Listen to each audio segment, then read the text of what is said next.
But yeah, so it's been, as I say, it's been a week and a half. To be honest, the training's been a bit of a dog's breakfast. Okay, so had a bit of a back issue, as we know from the last time, but bit of a tight back. Tight back, but I got some work on it this week from Dr. Greg Long at Proactive Health. Active release therapy. ART. ART, love it. Yep.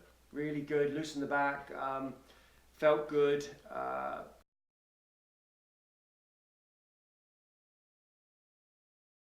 So yeah, kind of back online. Had a bit of a rough one yesterday. Tried to do a fartlek training session, but it's pretty hot. Anyway, did half of it, bit of a meltdown, and then I kind of finished it. But the one I want to talk about today is the long run. Yeah. Now I did a long run, Sunday, yeah, long run. The idea was 2 hours with an average pace of 5:30, 40, right? Now, I must explain to you what happened because it didn't quite work out that way, okay? Go on then. Tell me your... Well, this is my story. So my running buddy Roy was with me, and you know, Roy and I, we kind of egg each other on a little bit, okay? So the first 10K, 5K out, 5K back, I kind of pushed it a little bit. I felt good, so I just ran how I felt. Right. Got back to my house, had a drink of water and with a mixture of Carbo Pro. Boy, the second 10K was just a very, very tough go. And Roy was not on the second? Roy was not. No, Roy, I think, I went pretty quick. Yeah. I'm not going to say anything about how Roy felt, but he didn't want to do the second 10K. Okay. So to be honest, I thought, oh gosh, you know, that was a waste of time. I mean, I didn't follow your plan. You know, I didn't do a kind of a nice average long run. Yeah. I kind of pushed it the first bit, and then the second bit I kind of dragged my butt.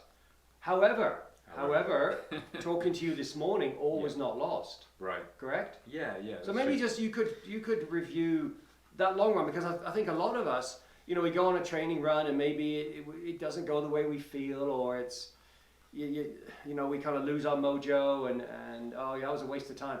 Yeah. Well, what you're telling me is nothing is really a waste of time. It's absolutely true, yeah. Okay, yeah. Especially when we get to the long run, because it is about time on your feet, and it is about endurance and to try and keep going if you can. So, you know, like if it isn't plan A, like to begin with, you know, just keep going, and you'll teach your body something. Okay. Even if it's not what you wanted to do, you're still going to be teaching your body something that it can use in the future. So your profile for your run was essentially kind of go, I think you had a bit of a build up, that was cool, and then you were like pretty fast. You were basically around about averaging 440. Okay. But then you had some bursts and peaks of quite close to 4 minutes. 4 minute stuff, yeah. Yeah. And which is unusual for me. Yeah, and basically your heart rate's riding around that anaerobic threshold. About 140 something, right? Yeah, which for me is when you're in the 140s, you're riding around that threshold pace. Okay, so that means that so just explain about just being under and then over. What happens? Yeah, basically the body's always pulling from different energy sources, what we call energy like pathways, metabolic pathways, all the time.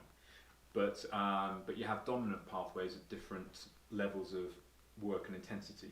So when you're below this anaerobic threshold level, you dominantly, by and large, what we call aerobic. So the process of burning up fatty acid in the body using oxygen, an oxidative process, is what's dominating. So the oxygen you breathe in and then push through the lungs into the bloodstream is critical. Okay. Right? There's kind of a measure of that against what you can output. Once you cross the threshold, that doesn't supply the energy fast enough to the muscles that are working hard. So it's looking for something that's quicker. It can get these little molecules called ATP. You can get more of them quicker, and but from a different energy source. Has to go from a different energy source. Okay. And what source is that? So that source initially, when you're going, like you're just above lactate threshold or anaerobic threshold, is what we call a glycotic source. It's basically burning up glycogen, and that glycogen is generally held in and amongst the muscle material. That's not particularly good, is it? Well, it depends what you're doing. Okay. So the most efficient, effective way is always to burn fatty acid with oxygen. Okay. So we start to burn through less efficient methods as we go faster and faster, which we cannot sustain for as long a period of time. And I proved that. Yeah, you did. You did. I proved that. Yeah, Good. I mean, burning up the glycogen without oxygen, or you can have it with and without oxygen, but let's say without, creates byproducts. And it's the byproducts that affect your performance. Okay. Wow. And one of those, we believe, is the buildup of hydrogen ions in the muscle. Another one is that you're pushing so much blood in and out of the muscle that the capillaries actually, really open up, and they actually cause sort of swelling of the muscle. When the muscle swells, it's hard to get the blood back out of it. So it's almost like the muscles get kind of like what we call like pumped, basically.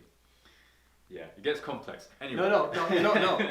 For this early on a Friday morning, wow, I need a coffee or something. Yeah. However, no, but I mean, so let me just talk it through from my perspective. Yeah. I felt good. I was, and at some points I was flying. Okay. Yeah. But I kind of hung in at the end. Okay. Yeah. So I ended up doing almost 12k in the hour, which was pushing it for me. Yeah, 11 something. But boy, I felt it then, and I had my little drink of water and my mixture. And here's a question for you. Yeah. When you felt it, was it in the muscles, or was it in your body generally, or your head? Or okay, where it affected me, now I'll tell you, where it affected me was my calves. Right. Yeah. I've never. Yeah. It's been a long time since I've had that soreness, and I had it, and it continued for 4 days afterwards. Yeah. Calf soreness, and I haven't had that for a long time. Does that make sense? Yes, it does, and it really comes back to the kind of mechanical and physical work that the calf muscle's doing. So there could be different things you could experience. So at the end of that hour, it could be your head was kind of spinning. You didn't feel good in that way, or that you had a big energy fatigue, and big fatigue. Yeah. It's just like I'd really pushed it. I tried to keep going, but the time just slipped away. Yeah. I couldn't get it back. No way. So it's definitely sort of what you call local muscle fatigue was a big part of it. Okay. And that is partly to do with burning up the glycogen, the waste products, and partly that is to do with the mechanical work of the muscle as well. And then what's really interesting about it is that was your first hour. Yeah. Real quick pace for you. And then the cool thing is you didn't sort of quit on anything. You carried on for another hour to make it the 2 hour long run. Make it 2 hour long run. And of course it's not ideal because you're basically suffering in that last hour. Yeah, it wasn't ideal. No, it wasn't. That was not an ideal situation. But actually, as a coach, there's always something. As long as the person collects the data and keeps going, there's always something I can learn from it. Okay. And what you showed is that you were able to keep going. At a certain pace? Yes. Okay. The pace regulates down. Yeah. And actually, when we look at the pace curve in your last hour, it just gradually drops like this. Eventually, I think to 6:30 at the very end. And but what it shows me is really interesting is that you can burn it up for an hour. Okay. But then you can switch to pure endurance running. And just hang in there, right? And just hang on. And and that's actually, it's not our plan A. It wasn't.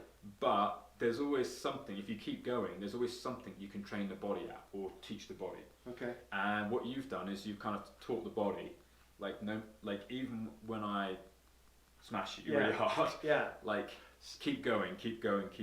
Whatever the pace is, just keep going. So I imagine this is a lesson learned for the half and the full. Yeah. Correct? This is something put in the bag, put in our back pocket. Yeah. A lesson learned there, right? Yeah. Because basically what you did in the first hour was almost bang on what I call a threshold run. Okay. And that's... Well, let's talk about now. We were talking, threshold. I said to you, no, don't you mean tempo? No, right. Now, what I was saying, because my understanding of a tempo is a run that is at a higher speed, you're constant, but a higher speed than your long run, and so on. But you kind of corrected me there. Yeah, well, there's a lot of bad information out there. Interesting. And sort of perpetuated bad information. I think it just comes back to logic. Like, if you ever hear any terms thrown around, question the logic of it. Does it make sense logically? But also, you've got to have kind of clear boundaries of what means what, without kind of grey areas. So, for me, I like to keep the clear boundaries. So, we have this point that I mentioned, which is the anaerobic threshold or lactate threshold, and that's a really important kind of defining point in your effort. Okay. So what we want to do, for example, with half marathon training, is we want to improve that lactate threshold. Absolutely, yeah. And so there's two ways we can do that. Okay. We can either, if the threshold is here, and this is slower and this is faster, then we can either come in at the threshold and basically just get you to work at that level for a long period of time. Okay. That makes the threshold area more efficient. Okay. So you can basically keep this going for longer. Yeah. Okay. Right. Or what we can do is we can ride just above it in here, and what that does is it stimulates this to move up. Okay. Okay, and then that means that you can run faster pace at your threshold heart rate. Okay. So tempo, really, as far as I'm concerned, firstly, the actual strict definition of tempo, I don't know how many people know this, is actually just that it's an even pace run.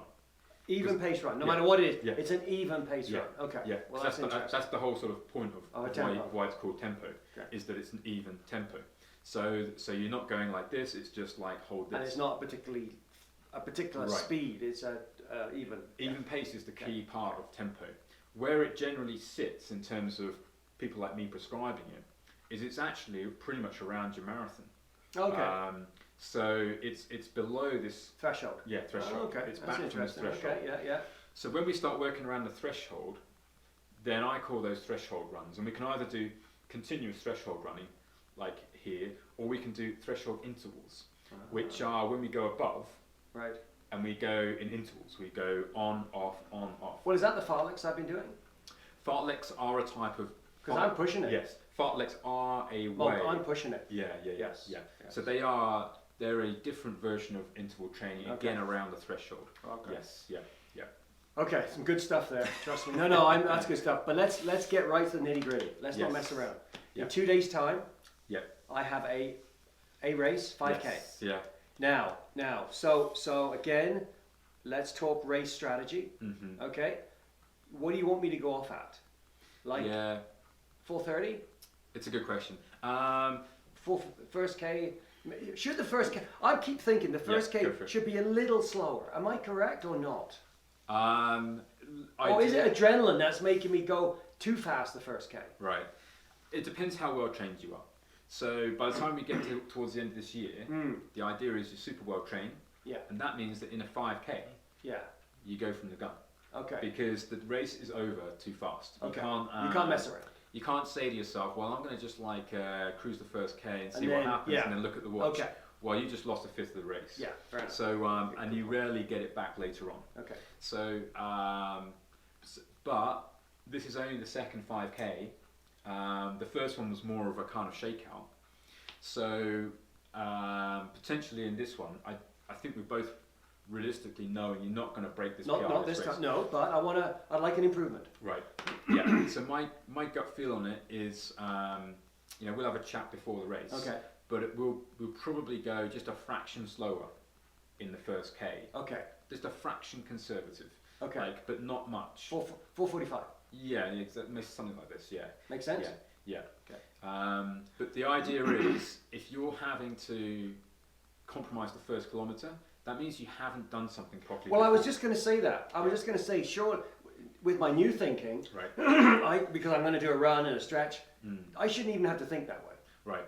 Yeah. So, right? Is that fair enough? Okay. So one of the, you can, I mean, if you just rock up to the start line and you haven't really been through a proper preparation, then boom, first kilometre you go straight into this fast pace. Yeah. Which is, your heart rate's going to go like through the roof, and you're going to be hyperventilating. Well, that's the trouble. I'm going to pay a price. Like this. And but that's not because the pace isn't right necessarily. Yeah. That's because you didn't do the preparation for the race. Okay, I got to do that. So part of the preparation is to do things like strides, stuff that gets your heart rate up there. Okay. That you're not just shocking your heart and your brain like in the first kilometre. Yeah. Okay. Yeah. So we'll plan to meet. Is that a good idea? Will you be around? Yeah, you'll be around. Yeah, I'll be around. Well, let's plan. Yes. Because this is a big one for me, mate. It is. It's going to be hot. I know. We talked about heat last week, so I just got to keep cool and try and find some shade. So don't be. The only thing I'd say, and this is for anyone else who's running similar races, is don't be put off. I mean, if you hit like 2K, 3K, and it's just like Stinking. yeah, it's just you're just grinding this, and you're looking at the watch, and you're like, oh man, I'm not even on target. You got to relax because Okay. hot weather will do that. Like pretty much nobody, very few people can just turn up in hot weather and run their normal best time. Okay. I mean, the brain will regulate. It will say no thanks. Okay. Well, let's see what happens. I'm looking forward to it. Big day. Calgary Marathon weekend. Yeah. See you there. Yeah. Great. Cool.